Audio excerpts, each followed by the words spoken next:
चलिए एक बार फिर explanation, Indian civilisation and culture का एक्सप्लेनेशन। बिहार बोर्ड में 4 मार्क्स का क्वेश्चन आता है हर एक साल। एक बिल्कुल कंपलसरी है जो प्रोज सेक्शन से आंसर देना है और एक पोएट्री सेक्शन से। तो पहले तो प्रत्येक चैप्टर वाइज पढ़ना चाहिए, है ना, उसके बाद VVI। तो चैप्टर वाइज में इंडियन सिविलाइजेशन कल्चर का कौन कौन सा है, कौन कौन ऐसा लाइन है जो पूछा जाता है या पूछा जा सकता है 2024 के लिए। फिलहाल देखिए पहला जो लाइन दिख रहा है आपके सामने वो है, in no part of the world and under no civilization have all men attained perfection। यहां पे देखिए क्या दे रहा है, कह रहा है क्या, in no part of the world, दुनिया के किसी भी हिस्से में नहीं, एंड अंडर नो सिविलाइजेशन, और न ही किसी सभ्यता के अंतर्गत, have all men attend perfection, सभी जो मनुष्य हैं, चाहे वो दुनिया किसी हिस्सा में हो या किसी भी सभ्यता में हो, है ना, सभी मनुष्य पूर्णता को प्राप्त नहीं की है। ये लाइन है इंडियन सिविलाइजेशन एंड कल्चर का। सबसे पहले तो जब भी कभी एक्सप्लेनेशन आए जिस चैप्टर से, तो आपको इस ऐसे स्टार्ट करना पड़ेगा। खास कर इंडियन सिविलाइजेशन कल्चर से जब भी आए तो आप इसको इस प्रकार से स्टार्ट कर सकते हो, द गिवन लाइन। अगर एक लाइन है तो लाइन, और एक से अधिक लाइन है तो लाइन्स, तब यहां हो जाएगा हैव की जगह क्या हो जाएगा, हैव बीन टेकन फ्रॉम, लिया गया है। किससे लिया गया, इंडियन सिविलाइजेशन एंड कल्चर। लिखा किसके द्वारा गया है, रिटन बाय महात्मा गांधी। अब इनके बारे में, ऑथर के बारे में कुछ बातें बताइए। जैसे इसमें who is known as the father of nation, जिनको राष्ट्रपिता के रूप में हम, राष्ट्रपिता के नाम से हम जानते हैं। तो इतना बता देंगे। उसके बाद चाहे तो वो ये जो है भारत इज माय होम, ये क्या है, इट इज एन एसे, यह एक उपन्यास है।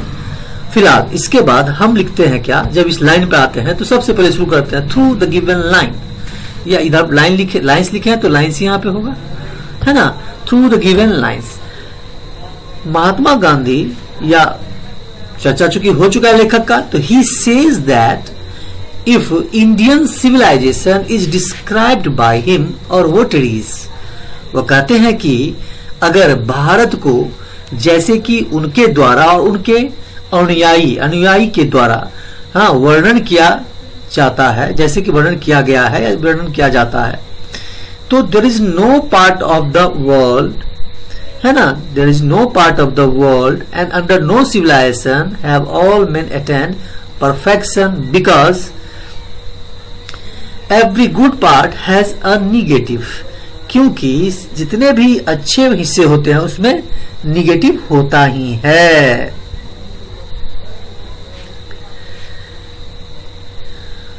अब गौर करिएगा, ये जो दिख रहा है इसका हिंदी भी साथ साथ हम बताते चले गए हैं। आप चाहे तो इसको हिंदी के माध्यम से भी याद रख के ट्रांसलेशन का अभ्यास करके याद रख सकते हैं। तो सबसे पहले तो इतना तो आपको रखना ही पड़ेगा कि दिया गया या प्रस्तुत पंक्ति महात्मा गांधी, हाँ, जिन्हें राष्ट्रपिता के नाम से हम जानते हैं, द्वारा लिखित भारतीय सभ्यता और संस्कृति से ली गई है। दी गई पंक्ति के माध्यम से वह कहते हैं कि यदि भारतीय सभ्यता का वर्णन उनके या समर्थकों द्वारा जो किया गया है वही है, तो दुनिया का कोई भी हिस्सा और किसी भी सभ्यता के तहत ऐसा नहीं है कि सभी लोग ने पूर्णता प्राप्त कर ली है, क्योंकि हर अच्छे हिस्से में एक नकारात्मकता होती है, निगेटिविटी होती है या निगेटिव चीजें होती है। अब हम आगे बढ़ते हैं और दूसरा एक्सप्लेनेशन जो इस चैप्टर से बिलोंग कर सकता है वो ये है, civilisation is that mood which points out to man the path of duty.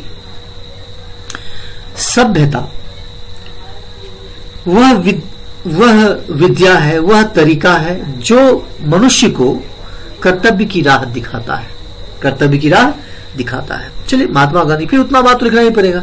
महात्मा गांधी जैसे Indian civilisation culture tells about Indian civilisation, है ना, या फिर ऊपर जैसे दिया गया वैसे लिख सकते हैं, नया तरीका से हम यहाँ पर लिख दिए।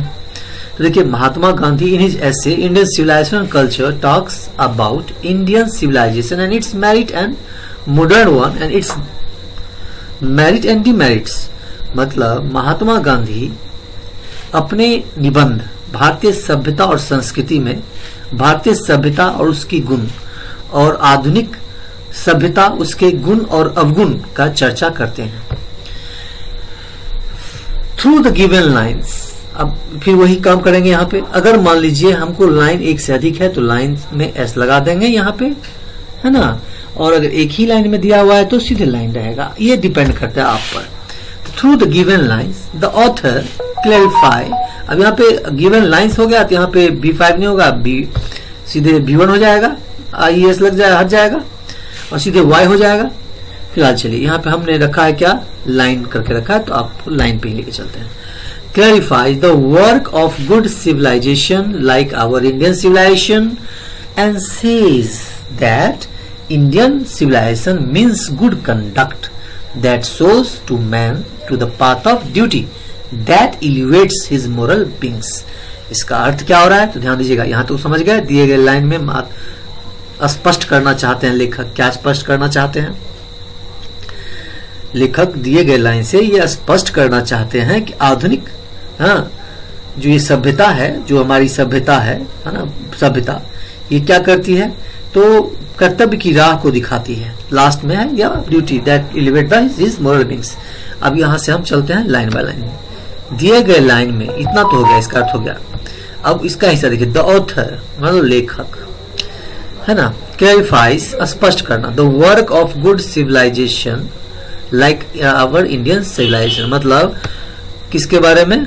अच्छी सभ्यता का कारिका को स्पष्ट करते हैं। बिल्कुल अच्छी सभ्यता कैसी? जैसी कि हमारी भारतीय सभ्यता। और कहते हैं एंड सेज दैट कि Indian civilisation means good conduct. भारतीय सभ्यता का अर्थ होता है अच्छा व्यवहार, अच्छा आचरण, अच्छा आचरण। अब यहाँ पे भारतीय सभ्यता का अर्थ क्या है? अच्छा आचरण, जो क्या करती है? सोच दिखाती है, क्या? टू मैन, मनुष्य को, हाँ, to the path of duty, कर्तव्य की राह दिखाती है। क्या दिखाती है? कर्तव्य की राह दिखाती है ना। दैट, और कर्तव्य की राह करती क्या है? एलिवेट्स हिज मोरल बीइंग्स, यह कर्तव्य की राह जो है ना, नैतिक मूल्यों को ऊपर उठाता है, नैतिक मूल्यों को और उत्थान करता है और बढ़ाता है। चलिए, ये था सेकेंड का। अब थर्ड को देखिए, थर्ड में क्या है? बहुत नॉर्मल है। The common people lived independently and followed their agricultural occupation. ये पिछले साल पूछा था क्वेश्चन शायद, हाँ पिछले साल पूछा था। तो चलिए इस पर हम लोग आते हैं। पिछला साल पूछा हुआ क्वेश्चन है, देखते हैं क्या कहते हैं महात्मा गांधी जी। सामान्य लोग जो है, हाँ, वह स्वतंत्रता पूर्वक जीते हैं और अपने अपने व्यवसाय का अनुसरण करते हैं, यही बताना चाह रहे हैं। तो इसमें भी वही स्टार्ट होगा।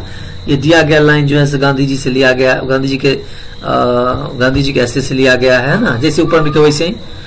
अब यहाँ से जिनको राष्ट्रपिता के रूप में हम जानते हैं या बापू के नाम, अब यहाँ से स्टार्ट करते हैं। The author talks about Indian civilisation and merit and modern one and its merit and demerit.